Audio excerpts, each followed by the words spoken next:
Hi मुलांनो, today we are going to learn lesson number 1 Roman numerals. आज आपण मॅथ्सचा first lesson बघणार आहोत. Roman numerals. न्यूमरल्स म्हणजे संख्या आणि रोमन म्हणजे रोमन संख्या आपण बघणार आहोत. जसं आपल्याकडे 1 2 3 4 असतं तसं हे पूर्वीच्या काळी रोम शहरामध्ये हे नंबर्स वापरले जायचे, म्हणून त्याला रोमन असं म्हटलेलं आहे. जसं इंडियामध्ये आपण काय वापरलं त्याला इंडियन म्हणतो, त्याचप्रमाणे हे रोम मध्ये यूज केले जायचे, म्हणून याला रोमन नंबर्स असं म्हटलं गेलेलं आहे. इथे एक क्लॉक दिसत आहे. आता या घड्याळाचे हे नंबर्स बघा. आपण 1 2 3 4 असेही नंबर्स असतात आणि अशा प्रकारचे सुद्धा नंबर्स असतात. नीट बघा, दिसतंय ना तुम्हाला? तर हे रोमन न्यूमरल्स आहेत. तर गीता विचारत आहे, Gita, this clock doesn't have numbers. ह्या क्लॉक मध्ये नंबर्सच नाहीयेत. It has some symbols instead. आणि त्या नंबर्सच्या ऐवजी तिथे काय आहेत? असे सिम्बॉल्स आहेत, अशी चिन्ह वापरली गेलेली आहेत. तर टीचर सांगतात, येस गीता, हो Gita, these are Roman numerals. हे रोमन संख्या आहेत. In Europe in the old times, Roman capital letters were used to write numbers. म्हणजे युरोपमध्ये पूर्वीच्या काळी असे रोमनचे कॅपिटल लेटर्स वापरले जायचे नंबर्स लिहिण्यासाठी. That is why they were called Roman numerals. म्हणूनच त्यांना रोमन न्यूमरल्स, रोमन संख्या असं म्हटलं जातं. The letter I was the symbol used for 1, V for 5 and X for 10. म्हणजे 1 साठी आय हा सिम्बॉल वापरायचे, 5 साठी व्ही हा सिम्बॉल वापरायचे आणि 10 साठी एक्स हा सिम्बॉल वापरत होते. ठीक आहे. In this method there was no symbol for 0. या रोमन न्यूमरल्स मध्ये 0 साठी कोणताही सिम्बॉल नाहीये. 0 साठी काहीही वापरत नाहीत. Also the value of a symbol did not change with its place. आणि जरी नंबरची प्लेस चेंज झाली तरी सुद्धा त्याची व्हॅल्यू चेंज होत नाही. म्हणजे आपल्या नंबरमध्ये कसं, जर असं असेल 21 तर ह्या 1 ची प्लेस आहे, 1 हा 1 प्लेसला आहे आणि 2 हा 10 प्लेसला आहे. आणि हे जर तुम्ही 12 लिहिला तर तो 1 होतो 10 प्लेसला आणि 2 होतो 1 प्लेसला. हो ना, म्हणजे त्याची प्लेस चेंज झाली. म्हणजे इथे 2 ची किंमत आहे 2 आणि ह्याच्यामध्ये 2 ची किंमत आहे 20. बरोबर? ठीक आहे. पण जर रोमन नंबर्स मध्ये जर हे लिहिण्यात आलं तर समजा आपण दुसरं एक्झाम्पल घेऊया. आणि जर समजा आपण रोमन नंबर घेतला, समजा IX घेतला आणि XI, तर ह्याच्यामध्ये सुद्धा आपण काय केलेलं, ह्याच्या प्लेस चेंज केलेल्या आहेत. पण ह्याची जी किंमत आहे, जर आपण I लेफ्ट साइडला लिहिला तर तो मायनस करावा लागतो ह्याच्यामधून, X मधून. X म्हणजे असतो 10 आणि I म्हणजे आहे 1. आणि जर आपण राईट साइडला लिहिला तर तो 10 मध्ये ऍड करावा लागतो. तर आपल्याला फक्त इथं ऍड आणि मायनस एवढंच करावं लागले. पण ह्या आयची व्हॅल्यू जी आहे तर ती चेंज झाली का? ती इथेही 1 आहे, इथेही 1 आहे. एक्सची व्हॅल्यू सुद्धा जरी ते दुसऱ्या जागी असले तरी एक्सची व्हॅल्यू इथेही 10 आहे आणि इथेही 10 आहे. समजलं? There are certain rules for writing numbers using the Roman numerals. आता हे रोमन न्यूमरल्स लिहिण्यासाठी काही नियम आहेत. Let us see how to write 1 to 20 using this rules and the symbols I, V and X. तर आता बघूया आपण 1 to 20 कसं लिहायचं हे सिम्बॉल्स यूज करून. Rule 1, if either of the symbol I or X is written consecutively 2 or 3 times, their sum total is the number they make. म्हणजे I किंवा X हा नंबर 2 ते 3 वेळाच आपण लिहू शकतो आणि त्याची टोटल मग तो नंबर होतो. त्याची टोटल करायची मग तो नंबर होतो. म्हणजे जर आता इथे I हा 2 वेळा लिहिला, I म्हणजे काय असतो? 1 असतो. मग I हा 2 वेळा लिहिला म्हणजे 1 + 1, तर ह्या दोघांची सम काय झाली? तो नंबर झाला 2. म्हणजे 2 कसा लिहायचा? I आणि I. ओके. आता जर 2 वेळा X घेतला, X तर X म्हणजे किती आहे? 10 आणि दुसरा X म्हणजे 10 आणि त्यांची सम घ्यायची. सम म्हणजेच ऍडिशन घ्यायची. 10 + 10 झाले 20. त्याचप्रमाणे आपल्याला इथे किती 2 ते 3 वेळाच आपण लिहू शकतो. मग इथे 3 वेळा जर I घेतला तर I + 1 + 1 + 1 = 3. त्याचप्रमाणे जर आपण इथे x घेतला 3 वेळा, 10 + 10 + 10 = 30, म्हणजे 30 या प्रकारे लिहायचा. समजलं? 3 पेक्षा आपण जास्त, आता 40 आपण x x x x असं लिहू शकत नाही, त्यासाठी वेगळा नियम आहे. म्हणजे आपण जास्तीत जास्त किती वेळा रिपीट करू शकतो आय आणि एक्स ला, तर फक्त 3 वेळा. ठीक आहे, समजला फर्स्ट रूल. सेकंड रूल आहे, the symbol I or x can be repeated consequently for a maximum of 3 times. The numeral v is never repeated consecutively. तर आपण I आणि X हा रिपीट करू शकतो 3 वेळा, पण V हा कधीही आपण रिपीट करू शकत नाही. Rule 3, when either I or V is written on the right side of the symbol of a bigger number, its value is added to the value of the bigger number. म्हणजे मोठ्या नंबरच्या right साइडला आपण I किंवा V लिहू शकतो. Okay, कोणत्या साइडला लिहायचं आहे? फक्त राईट साइडला आपण आय किंवा व्ही लिहू शकतो, आणि मग त्याची व्हॅल्यू ही ह्या मोठ्या नंबरमध्ये आपण ऍड करू शकतो. आणि लक्षात ठेवा, ह्याच्यापेक्षा हा मोठा नंबर पाहिजे. आय पेक्षा इकडचा जो नंबर आहे तो मोठा पाहिजे, व्ही पेक्षा इकडचा नंबर सुद्धा मोठा पाहिजे.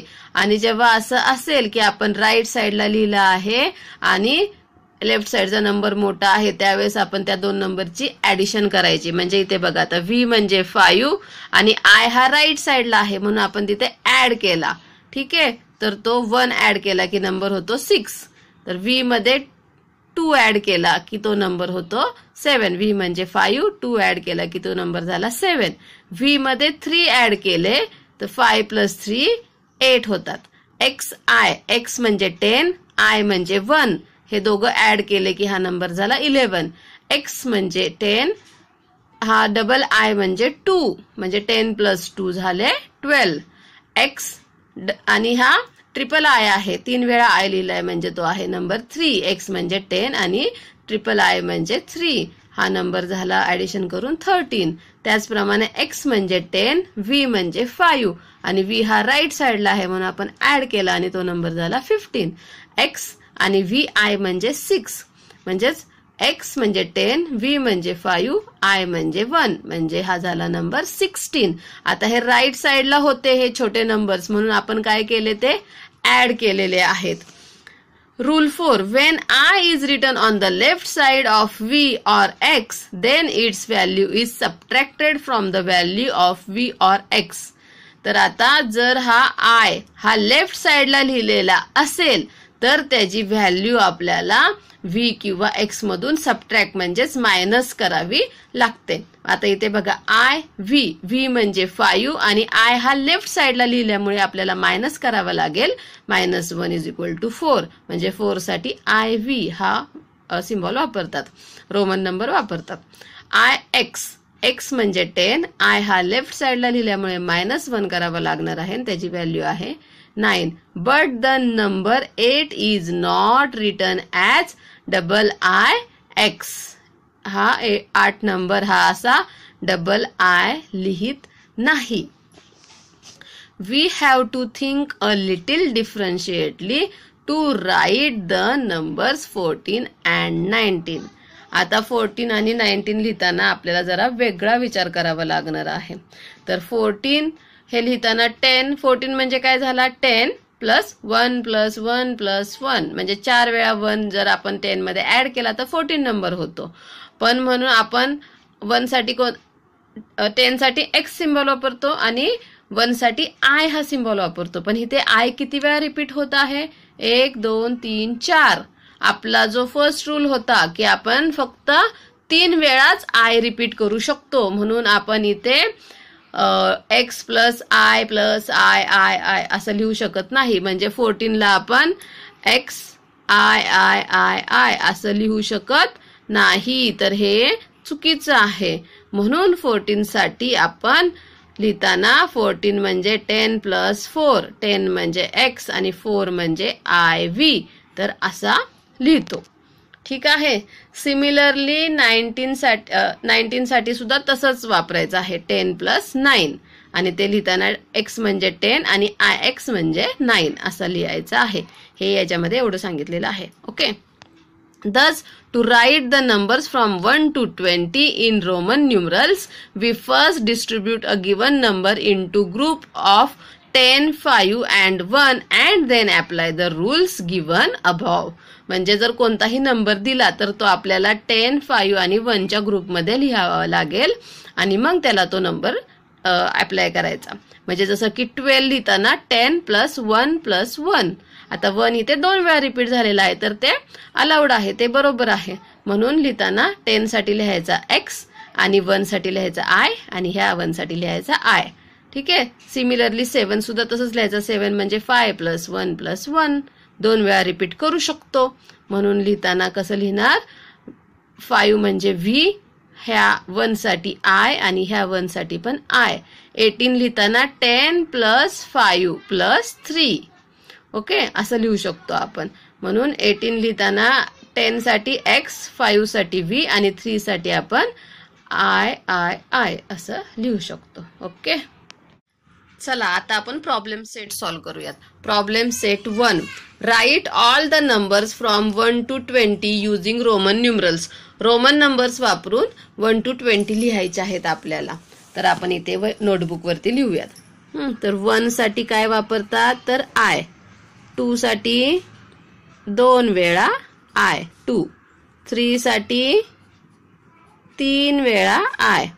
4. आता इथं 3 I 3 वेळा आपण रिपीट केलाय. आता आपण परत I रिपीट करू शकत नाही, म्हणजे ह्याला I असं लिहू शकत नाही. म्हणून 4 साठी लिहिताना I V म्हणजे 5 मायनस 1 4 असं आपण लिहितो. तर 5 साठी V नंबर आहे. 6 साठी V I. म्हणजे हा राईट साइडला असल्यामुळे 5 प्लस 1 झाला 6. 7 साठी V आणि 2 I. 5 आणि 2 7 झाले. ओके. आता 8 साठी लिहिताना V 5 आणि हे 3. ओके, हे झाले 8. 9 साठी I x, कारण इथं 3 वेळा I रिपीट झालाय. आता आपण चौथ्यांदा I लिहू शकत नाही, म्हणून x म्हणजे 10 हा लेफ्ट साइडला लिहिला आहे. म्हणजे 10 मधून 1 मायनस केला की नंबर येतो 9. आणि 10 साठी आपण लिहितो x. आता 11 साठी बघूयात. 11 साठी 10 आणि 1 11. 12 साठी 10 आणि 2 12. 13 साठी 10 आणि हे 3. 14 साठी x म्हणजे 10 आणि आपण आता I चौथ्यांदा रिपीट करू शकत नाही, म्हणून 4 म्हणजे IV4. 15 साठी XV15. 16 साठी x आणि 6 म्हणजे 16. 17 साठी x आणि 7. ओके. 18 साठी x आणि V I. हे झालं 18. आणि हे आहे 19 साठी XI x 19 आणि 20 साठी आहे x आणि x 20. ओके, समजलं. Next, write the following numbers using international numerals. आता इथे खाली नंबर्स दिलेले आहेत, तर तुम्हाला त्याचा इंटरनॅशनल म्हणजे आपल्याला 1 2 3 4 असं लिहायचं आहे. तर हा V जो आहे ते म्हणजे काय आहे 5. आता हा नंबर आहे V आणि 2 वेळा I. V म्हणजे 5 आणि हे 2 वेळा I म्हणजे झाले 2. म्हणजे 5 प्लस 2 हे झाले 7. आता x म्हणजे झाला 10. आता हा x म्हणजे 10 आणि हे 3 I म्हणजे झाले 3 म्हणजे ते झाले 13. x म्हणजे झाला 10 आणि IV म्हणजे झाला 4, ह्या झाला 14. x म्हणजे 10 आणि VI म्हणजे झाला 6 म्हणजे हे झाले 16. ओके. x म्हणजे झाला 10 आणि V आणि ट्रिपल I म्हणजे झाला 8, म्हणजे हा नंबर झाला 18 आणि IX म्हणजे हा नंबर आहे 9. म्हणजे कारण हा 10 आणि हा लेफ्ट साइडला 1 असल्यामुळे -1 होणार, तो झाला 9. थर्ड आहे fill in the empty boxes. हे जे एम्प्टी बॉक्सेस आहेत ते आपल्याला आता इथे भरायचे आहेत. तर हा 3 कसा लिहितो आपण? 1 2 3. ओके, आता हा नंबर कोणता आहे? V म्हणजे 5 आणि हे ट्रिपल I म्हणजे 3. 5 + 3 8 म्हणजे हा नंबर आहे 8 चं स्पेलिंग लिहा. 6 म्हणजे 5 आणि 1 6. ओके, हा आहे X म्हणजे 10 आणि हे 2 म्हणजे झाले 12. TWELVE 12. हा आहे 15 म्हणजे 15 लिहिताना X म्हणजे 10 आणि V म्हणजे 5 15. तर X म्हणजे 10, IX म्हणजे 19. ओके, तर write the numbers using Roman numerals. आता इथे नंबर दिलेले आहेत तर आपल्याला रोमन नंबर्स लिहायचे तिथे. 9 म्हणजे असतो IX9. ओके, त्यानंतर आहे सेकंड 2 म्हणजे 2 वेळा I. थर्ड आहे 17 म्हणजे X म्हणजे झाले 10 आणि 7 साठी आपण लिहितो VI7. 4 म्हणजे IV4. 11 साठी आपण लिहितो X म्हणजे 10 आणि I म्हणजे 1 11. 18 साठी आपण लिहितो X म्हणजे 10 आणि 8 साठी लिहितो VII 18. समजला? आता in the table below, each given number is written in the international numbers and then again in Roman numerals. आता हा टेबल दिलेला आहे तर इथे इंटरनॅशनल नंबर्स म्हणजे आपले 1 2 3 4 असे नंबर्स आहेत आणि खाली रोमन न्यूमरल्स आहेत. If it is written correctly in Roman numerals, put right tick in the box under it. जर हे रोमन नंबर करेक्ट असतील तर तिथे राईट टिक करायचे आहे. If not, put cross and correct it. जर नसेल तर क्रॉस करायचा आहे आणि त्याला परत करेक्ट करायचं आहे. ओके, तर 4 लिहिताना व I 4 वेळा रिपीट केलेला आहे I, म्हणजे हा रॉंग आहे. ओके, आणि करेक्ट काय आहे? 4 कसा लिहितो आपण? IV4. ओके, आता 6 VI 5 आणि 1 6 हे करेक्ट आहे. आता हे 8 आहे. 8 इथे काय दाखवलं आहे? हे 2 आणि हा X म्हणजे हे 12 दाखवले, तर हे चुकीचं आहे. मग राईट काय आहे? 8 आहे ना. मग आपण पहिले हा 5 नंतर 1 झाला 6, हा झाला 7 आणि हा झाला 8. ठीक आहे, आता हे 16 कसं दाखवलंय? हा X म्हणजे 10 आणि VI म्हणजे 10, V म्हणजे 5 आणि हा एक 1 म्हणजे 10 5 15 आणि 1 16. हे करेक्ट आहे. आता हा 15 आहे. 15 कसं दाखवलं आहे? V तर हे चुकीचं आहे. 5 + 10 आणि हा, तर तो चुकीचा आहे. मग आपण ते कसं लिहू शकतो? तर 10 साठी X आणि 5 साठी V हे असं लिहू शकतो. ओके, आता हे प्रॉब्लेम सेटचा भाग नाहीये पण तुम्हाला माहिती असावं म्हणून मी सांगते. Something more, L, C, D and M are also used as Roman numerals. Roman numerals म्हणून आपण L, C, D आणि M हे लेटर सुद्धा वापरू शकतो. आतापर्यंत आपल्याला फक्त I, V आणि X एवढेच माहित होते. तर I म्हणजे 1, V म्हणजे 5, X म्हणजे 10, L म्हणजे 50, C म्हणजे 100, D म्हणजे 500 आणि M म्हणजे 1000. तर हे लेटर्स वापरून तुम्ही कोणताही नंबर लिहू शकता. Okay, thank you.